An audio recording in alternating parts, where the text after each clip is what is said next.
Hi, I'm Matt Benson, and I'm here to talk about why you shouldn't file your own bankruptcy petition. The first reason is, well, you're going to produce really bad schedules. Now, I'm not saying you're dumb. I'm not saying you don't know anything about the law. I'm sure you've looked up a bunch of things on the internet, that sort of thing. But here's the reality. I've trained lawyers and I've trained paralegals to prepare bankruptcy schedules over the years, dozens of them. And in my experience, the first 50 petitions they prepare usually are not very good. They usually contain some sort of material error that affects the administration of the case and irritates the trustee.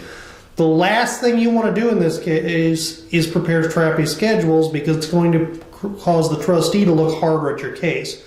When there are little inaccuracies the trustee finds in your case, it causes her to think that there might be big inaccuracies. It causes them to do things like investigate further. They may send appraisers to your house to make sure the value of it's accurate. They may send appraisers to look inside of the various items that are inside of your house.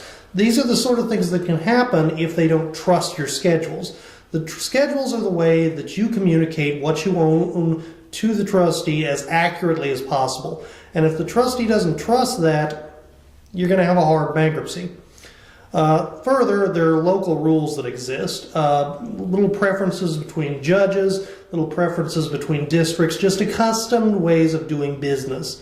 Now, you don't have time to learn those because this is the first case you've ever handled, but that's not going to prevent them from jumping up and biting you if you do something you shouldn't. And the consequences for doing something you shouldn't in bankruptcy court tend to be pretty severe. Finally, you don't know what makes your case hard or difficult or simple.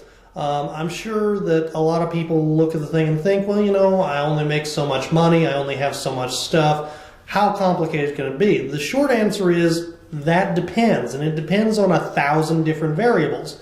Now, I've done this for long enough that I know what kind of variables I'm looking for. I know what kind of things I'm looking for. I know what kind of questions to ask. You, to be perfectly frank, don't. And because you don't, you're not going to know if there's a little bomb waiting in your case for the trustee to look up later. For example, if you've been paying back your mother for something you owed over the course of the last year, it may not be that big a deal, but it becomes a big deal to the trustee because all of a sudden it's a transfer to an insider. That's the sort of thing that you wouldn't anticipate, but it could result in you getting a family member sued or costing you several $1,000s. So what I'm saying is, this is very much a closed sort of a system. It's not easy for people to learn it.